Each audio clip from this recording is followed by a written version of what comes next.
Imagine you're in Arizona, standing there on the rim of the Grand Canyon, totally awestruck by the beauty of it all.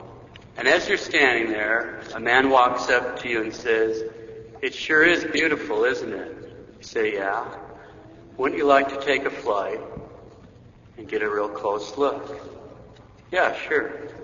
"Well, okay, start thinking positive thoughts, stick out both your arms, and run off the edge right there." You think, this guy's a complete loon. Thinking positive thoughts obviously can't make anyone fly. Everyone knows that in order to fly, we need a flying machine.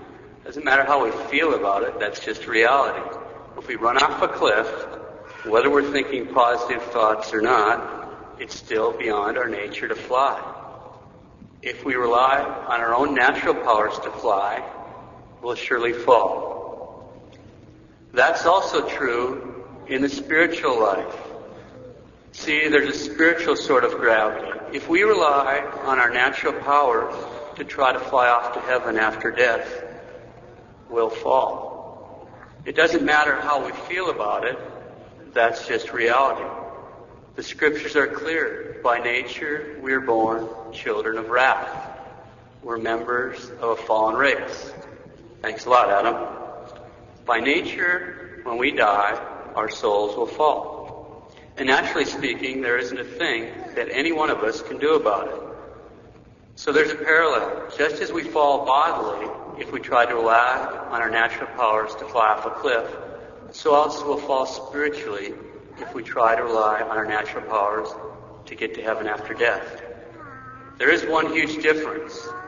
Even though flying is beyond our natural abilities as men, still we can develop technology to make it possible for us to fly. We can build a balloon or a helicopter or an airplane. But there isn't a single intellectual, technological, or physical way that we can get to heaven. It's totally beyond our nature. We can't build a cannon to shoot us there or a rocket to travel there. It's totally and completely inaccessible to us naturally. No amount of money, research, wishful thinking, or anything can get us this ability. It's totally beyond our nature.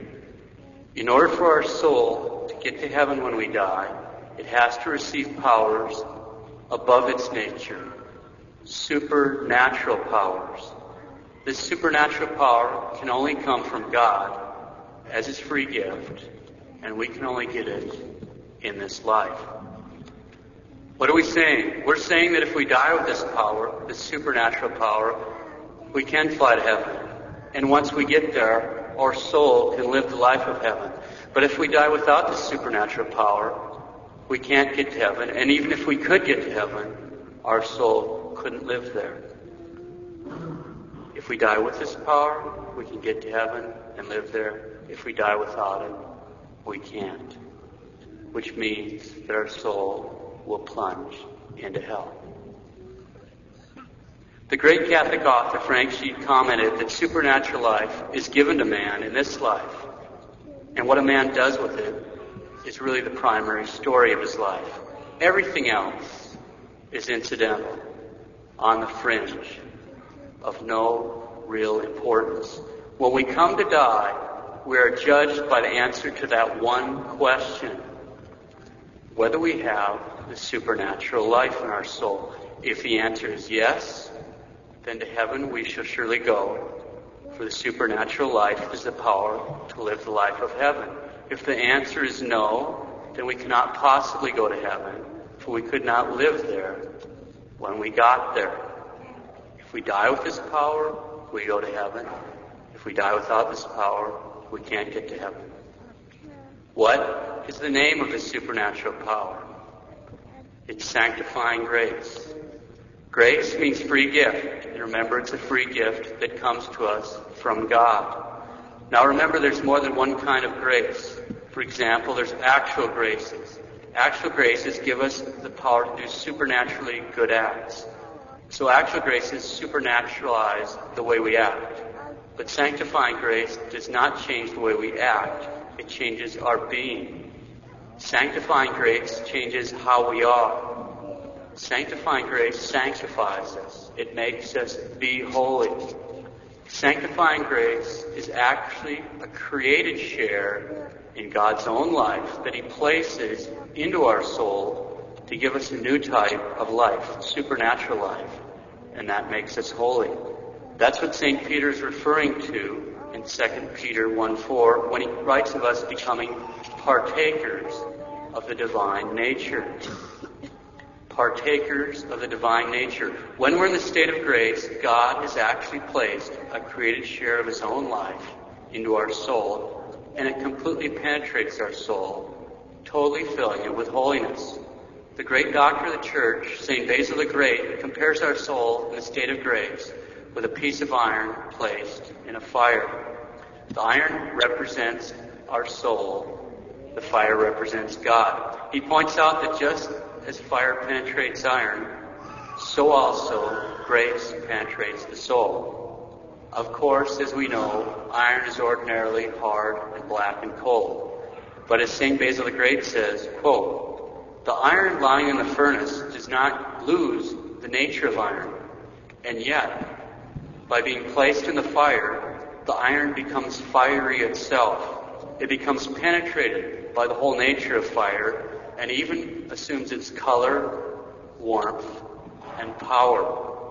In the same way, by their union with God, the angels and souls of men have this sanctity poured and implanted into their whole being. There is only this difference. God is, in His own nature, holiness itself. But the holiness of angels and men is a created share of that holiness. It's a participation in God's natural holiness. Close quote. St. Basil the Great, Doctor of the Church. The holiness of angels and men is a participation in God's natural holiness. Sanctifying grace is a created share in God's own life that He places into our souls to give us a new type of life, supernatural life, and this makes us holy. This makes us partakers of the divine nature. And because a soul in the state of grace has a created share of God's own life, it has a created share in God's unspeakable beauty. St. Bridget used to say that a man could not behold the beauty of a soul in the state of grace without dying from joy.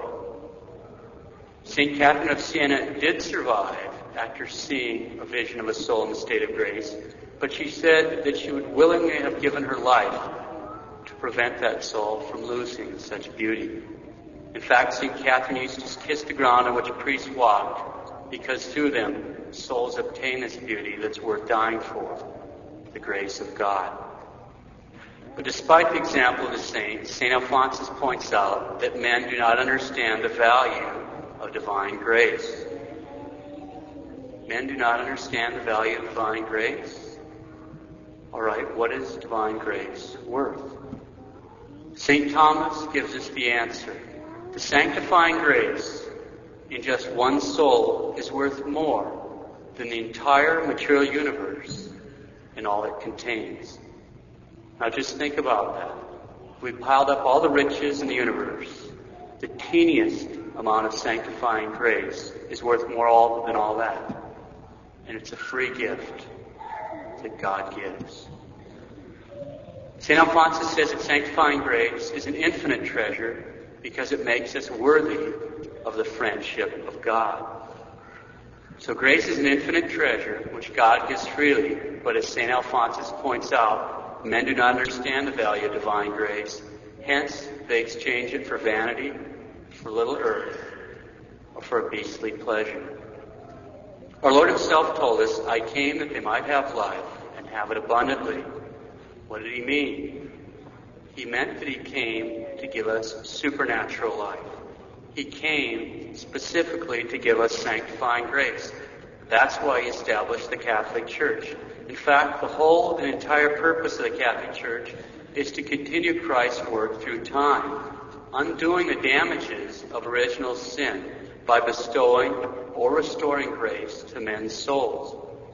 Every single thing that a man does as a priest is concerned with one thing only: grace. Bestowing it, increasing it, protecting it, or restoring it. That's the idea of the priesthood. That's why we're here. Now, there's a lot of very important details that we still need to understand about sanctifying grace and other types of grace.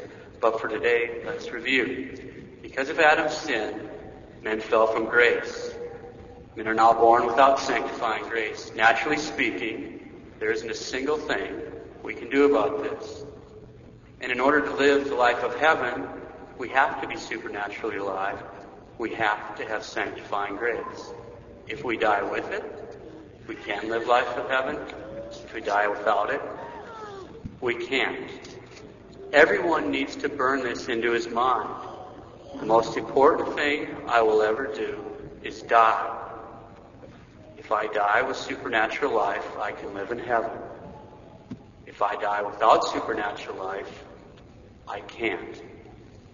What is the supernatural life that we call sanctifying grace? It's a created share in God's own life. It's a free gift from God that makes souls unspeakably beautiful, and it's absolutely priceless. So there's 6 things we've just covered about sanctifying grace. First, it's completely above our nature. It's supernatural.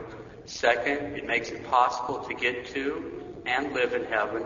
Third, it's a free gift of God. Fourth, it's a created share in God's own life.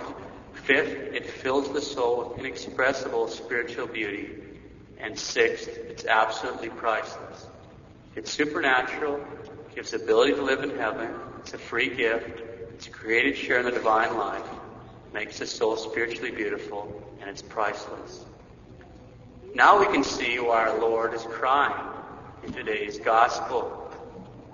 He's crying over Jerusalem because he sees that so many of his people, his chosen people, whom he loves so much, will consciously, willfully, and maliciously reject him.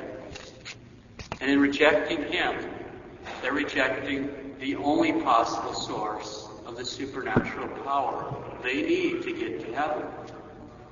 And so without supernatural power, when they die, their souls will do what comes naturally. They'll go to their natural destination. Since they can't fly, they'll fall. He's crying over Jerusalem. What's he doing when he looks down into your soul? After all, what's really crazier? Thinking positive thoughts, sticking out your arms and jumping off the cliff, and gambling that something will save you before you splat? Or living day to day without staying in the state of grace and gambling that somehow you'll get supernatural life before you splat? So why was our Lord crying? St. John gives us the answer. Because in him was life. The life was the light of men. He came unto his own received him not. But as many as received him, he gave them the power to be made the sons of God, to them who believe in his name, who were born not of blood, nor of the will of the flesh, nor of the will of man, but of God. And the Word was made flesh, and dwelt amongst us, and we saw his glory, the glory as it was of the only begotten Son of the Father, full of grace and truth.